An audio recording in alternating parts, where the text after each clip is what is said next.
दृष्टि आईएएस के टुडे जी के प्रोग्राम में आपका स्वागत है। शुरुआत करते हैं पिछले अभ्यास प्रश्न से, जिसमें हमने आपसे पूछा था भारतीय खाद्य सुरक्षा और मानक प्राधिकरण यानी FSSAI किस विभाग या मंत्रालय के तहत आता है। आपके ऑप्शन थे ऑप्शन ए स्वास्थ्य एवं परिवार कल्याण मंत्रालय, ऑप्शन बी खाद्य प्रसंस्करण उद्योग मंत्रालय, ऑप्शन सी रसायन एवं उर्वरक मंत्रालय या फिर ऑप्शन डी जैव प्रौद्योगिकी विभाग। तो इस प्रश्न का सही उत्तर है विकल्प ए स्वास्थ्य एवं परिवार कल्याण मंत्रालय। आप में से कई व्यूअर्स ने इस प्रश्न का कमेंट बॉक्स में एकदम ठीक जवाब दिया है। इसी तरह अपने सुझाव, प्रतिक्रियाएं और उत्तर हमें भेजते रहिए। आपके प्रतिक्रियाओं का हमें इंतजार रहता है। चलिए अब आगे की बात को एक्सप्लेनेशन से समझते हैं। हाल ही में भारतीय खाद्य सुरक्षा और मानक प्राधिकरण यानी FSSAI ने पहली बार बासमती चावल के लिए व्यापक नियामक मानकों को अधिसूचित किया है। केंद्रीय स्वास्थ्य मंत्रालय ने कहा है कि इन मानकों का उद्देश्य बासमती चावल के व्यापार में उचित व्यवहार स्थापित करना और उपभोक्ताओं के हितों की रक्षा करना है। आपको बता दें कि FSSAI भारत में खाद्य पदार्थों के लिए विज्ञान आधारित मानक निर्धारित करता है। इसकी स्थापना खाद्य सुरक्षा और मानक अधिनियम 2006 के तहत की गई है। इसका उद्देश्य मानव भोग के लिए सुरक्षित और पौष्टिक भोजन की उपलब्धता सुनिश्चित करने के लिए उनके निर्माण, भंडारण, वितरण, बिक्री और आयात को विनियमित करना है। ये केंद्रीय स्वास्थ्य एवं परिवार कल्याण मंत्रालय के अधीन कार्य करता है, इसलिए विकल्प ए सही है। इस तरह इस प्रश्न का सही उत्तर हुआ विकल्प ए स्वास्थ्य एवं परिवार कल्याण मंत्रालय।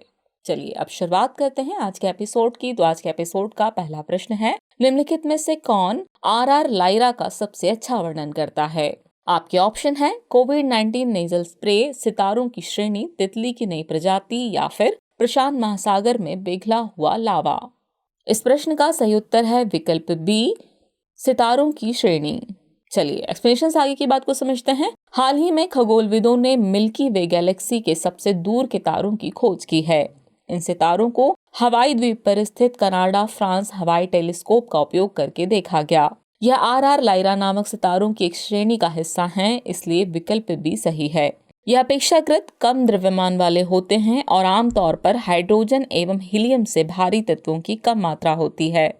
शोधकर्ताओं ने कहा है कि सितारे मिल्की वे के प्रभामंडल के सबसे दूरस्थ इलाकों में रहते हैं। मिल्की वे का प्रभामंडल एक गोलाकार तारकीय बादल है, जिस पर डार्क मैटर नामक रहस्यमयी अदृश्य पदार्थ का प्रभुत्व है और जो केवल अपने गुरुत्वाकर्षण प्रभाव से ही जाना जाता है। इस तरह इस प्रश्न का सही उत्तर है विकल्प बी सितारों की श्रेणी। चलिए अगला प्रश्न देखते हैं। भोगी त्योहार किस हिंदू देवता से जुड़ा हुआ है। आपके ऑप्शन है अग्नि, वरुण, सोम या फिर इंद्र। तो इस प्रश्न का सही उत्तर है विकल्प डी इंद्र। हाल ही में प्रधानमंत्री ने भोगी के अवसर पर लोगों को बधाई दी। भोगी 4 दिवसीय पोंगल उत्सव का पहला दिन है, जिसे मकर संक्रांति के नाम से जाना जाता है। ये प्रमुख रूप से दक्षिण भारतीय राज्यों तेलंगाना, तमिलनाडु और कर्नाटक में मनाया जाता है। ये त्योहार भगवान इंद्र के सम्मान में मनाया जाता है, जिन्हें बारिश का देवता भी कहा जाता है। इस अवसर पर कई किसान भगवान इंद्र के साथ अपने हल और अन्य कृषि उपकरणों की पूजा करते हैं, इसलिए विकल्प डी सही है। भोगी के अवसर पर लोग अपने पुराने और अनुपयोगी घरेलू सामान, लकड़ी, कपड़े आदि को त्याग देते हैं। इस अनुष्ठान को भोगी मंटालू कहा जाता है। इसका उद्देश्य आपके जीवन से पुरानी और नकारात्मक चीजों से छुटकारा पाना और नई शुरुआत पर ध्यान केंद्रित करना है। इस तरह इस प्रश्न का सही उत्तर है विकल्प डी इंद्र। अगला प्रश्न है मत्स्य 6000 क्या है। आपके ऑप्शन है परमाणु पनडुब्बी, DRDO द्वारा विकसित स्टेल्थ कॉर्वेट, एयरक्राफ्ट कैरियर या फिर समुद्रयान मिशन से जुड़ा वाहन। तो इस प्रश्न का सही उत्तर है विकल्प डी समुद्रयान मिशन से जुड़ा वाहन।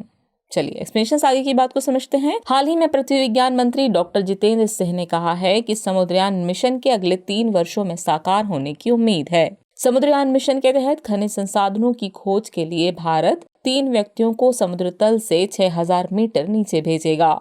मत्स्य 6000 नामक एक वाहन 3 व्यक्तियों को ले जाएगा, इसलिए विकल्प डी सही है। इस वाहन को राष्ट्रीय महासागर प्रौद्योगिकी संस्थान चेन्नई द्वारा डिजाइन और विकसित किया जा रहा है। इस मिशन का उद्देश्य केंद्र सरकार के न्यू इंडिया के दृष्टिकोण को बढ़ावा देना है, जो नीली अर्थव्यवस्था के विकास से संबंधित है। आपको बता दें, भारत की 7000 किलोमीटर से अधिक लंबी तटरेखा के साथ एक अद्वितीय समुद्री स्थिति है, जो 9 तटीय राज्यों और 1382 द्वीपों का घर है। इस तरह इस प्रश्न का सही उत्तर है विकल्प डी, समुद्रयान मिशन से जुड़ा वाहन। चलिए अगला प्रश्न देखते हैं। ऑनलाइन गेमिंग में भारत का पहला उत्कृष्टता केंद्र किस राज्य में स्थापित किया जाएगा? आपके ऑप्शन है मेघालय, गुजरात, तमिलनाडु या फिर महाराष्ट्र। तो इस प्रश्न का सही उत्तर है विकल्प A, Meghalaya. Digital India startup hub March 2023 तक शिलोंग, मेघालय में ऑनलाइन गेमिंग में भारत का पहला उत्कृष्टता केंद्र स्थापित करेगा, इसलिए विकल्प ए सही है। इस केंद्र की स्थापना भारत के सॉफ्टवेयर टेक्नोलॉजी पार्क के माध्यम से की जाएगी। इस उत्कृष्टता केंद्र से पूरे उत्तर पूर्व क्षेत्र के स्टार्टअप्स और उद्यमियों को next gen online gaming ecosystem बनाने के लिए प्रेरणा मिलने की उम्मीद है।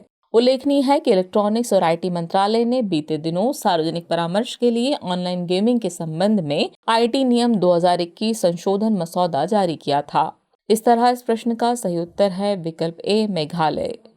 अगला प्रश्न है, भारत किस वर्ष तक लसिका फाइलेरिया को समाप्त करने के लिए प्रतिबद्ध है? आपके ऑप्शन है 2025, 2026, 2027 या फिर 2028। तो इस प्रश्न का सही उत्तर है विकल्प सी, 2027। चलिए एक्सप्लेनेशन देखते हैं। हाल ही में केंद्रीय स्वास्थ्य एवं परिवार कल्याण मंत्री ने लसिका फाइलेरिया को खत्म करने के लिए भारत के रोडमैप पर राष्ट्रीय संगोष्ठी की अध्यक्षता की।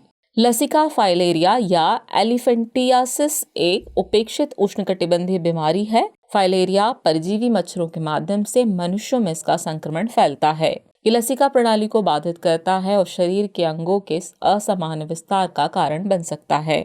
दवाओं के साथ कीमोथेरेपी से संक्रमण के प्रसार को रोककर इसे समाप्त किया जा सकता है। भारत ने मिशन मोड के माध्यम से वैश्विक लक्ष्य से 3 साल पहले 2027 तक इस रोग को खत्म करने का लक्ष्य रखा है, इसलिए विकल्प सी सही है। इस तरह इस प्रश्न का सही उत्तर है विकल्प सी, 2027।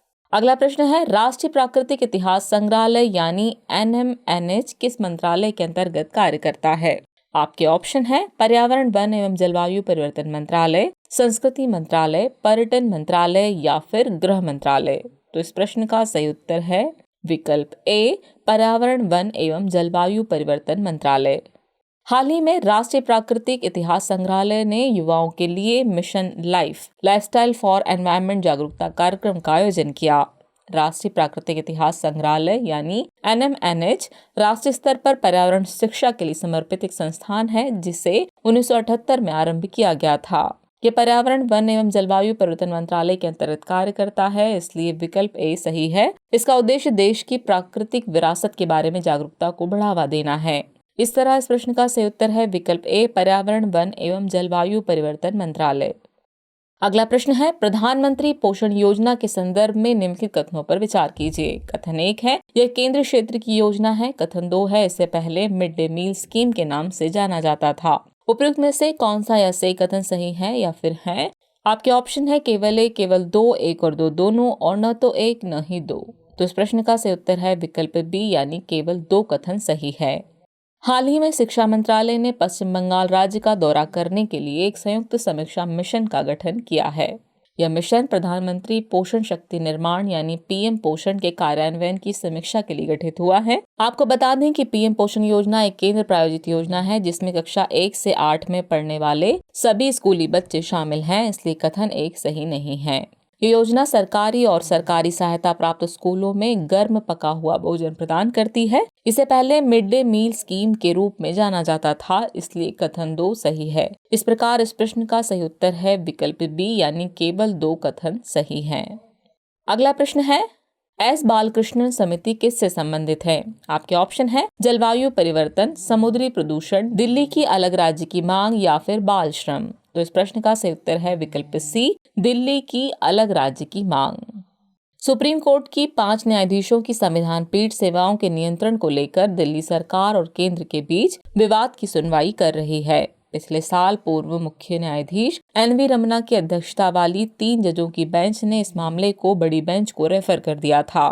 भारतीय संविधान का अनुच्छेद 145(3) किसी कानून की व्याख्या से जुड़े मामले के लिए कम से कम 5 न्यायाधीशों वाली संविधान पीठ की स्थापना का प्रावधान करता है। आपको बता दें कि अनुच्छेद 239 AA को 69 संशोधन अधिनियम 1991 द्वारा संविधान में शामिल किया गया और दिल्ली को विशेष दर्जा प्रदान किया गया। ये दर्जा एस बालकृष्णन समिति की सिफारिशों के बाद दिया गया था, जो 1987 में दिल्ली की राज्य की मांग को देखते हुए स्थापित की गई थी। इस तरह इस प्रश्न का सही उत्तर है विकल्प सी, दिल्ली की अलग राज्य की मांग।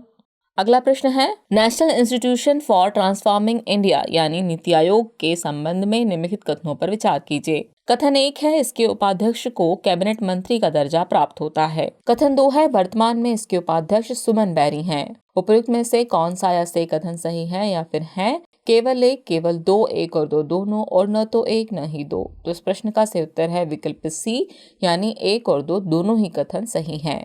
चलिए एक्सप्लेनेशन आगे की बात को समझते हैं। हाल ही में भारत के प्रधानमंत्री ने नीति आयोग में अर्थशास्त्रियों के साथ बैठक की। यह बैठक केंद्रीय बजट 2023-24 से पहले भारतीय अर्थव्यवस्था की स्थिति और इसकी चुनौतियों का आकलन करने के लिए की गई। आपको बता दें कि नीति आयोग का गठन 1 जनवरी 2015 को केंद्रीय मंत्रिमंडल के एक प्रस्ताव के माध्यम से किया गया था। इस आयोग की गवर्निंग काउंसिल में सभी राज्यों के मुख्यमंत्री, विधानसभाओं वाले केंद्र शासित प्रदेशों के मुख्यमंत्री और अन्य केंद्र शासित प्रदेशों के लेफ्टिनेंट गवर्नर शामिल हैं। भारत के प्रधानमंत्री नीति आयोग के अध्यक्ष के रूप में कार्य करते हैं। इसके वर्तमान उपाध्यक्ष सुमन बैरी हैं, जिन्हें कैबिनेट मंत्री का दर्जा प्राप्त है। इसलिए कथन 1 और 2 सही हैं, जबकि परमेश्वरन अय्यर इस आयोग के मुख्य कार्यकारी अधिकारी हैं। इस प्रकार इस प्रश्न का सही उत्तर है विकल्प सी, यानी 1 और 2 दोनों ही कथन सही हैं। चलिए अब हम पहुंच गए हैं एपिसोड के अंतिम प्रश्न पर। तो अंतिम प्रश्न है, भारत सरकार की आरोग्य मैत्री परियोजना का मुख्य उद्देश्य क्या है? आपके ऑप्शन है, विकासशील देश को आवश्यक चिकित्सा आपूर्ति प्रदान करना, ब्रिक्स देशों को आवश्यक चिकित्सा आपूर्ति प्रदान करना, पड़ोसी देशों को आवश्यक चिकित्सा आपूर्ति प्रदान करना, या फिर विकसित देशों को आवश्यक चिकित्सा आपूर्ति प्रदान करना। इस प्रश्न का सही उत्तर है विकल्प ए, विकासशील देश को आवश्यक चिकित्सा आपूर्ति प्रदान करना। चलिए एक्सप्लेनेशन देखते हैं। हाल ही में भारत के प्रधानमंत्री ने आरोग्य मैत्री परियोजना की घोषणा की। यह परियोजना 2 दिवसीय virtual voice of global south summit के समापन सत्र के दौरान लॉन्च की गई। इसके तहत भारत प्राकृतिक आपदाओं या मानवीय संकट से प्रभावित किसी भी विकासशील देश को आवश्यक चिकित्सा आपूर्ति प्रदान करेगा। इसलिए विकल्प ए सही है। भारत एक वैश्विक दक्षिण केंद्र भी स्थापित करेगा। यह केंद्र किसी देश के विकास समाधानों या सर्वोत्तम प्रथाओं पर शोध करेगा, जिसे वैश्विक दक्षिण के अन्य सदस्य देशों में कार्यान्वित किया जा सकता है। इस तरह इस प्रश्न का सही उत्तर है विकल्प ए, विकासशील देश को आवश्यक चिकित्सा आपूर्ति प्रदान करना।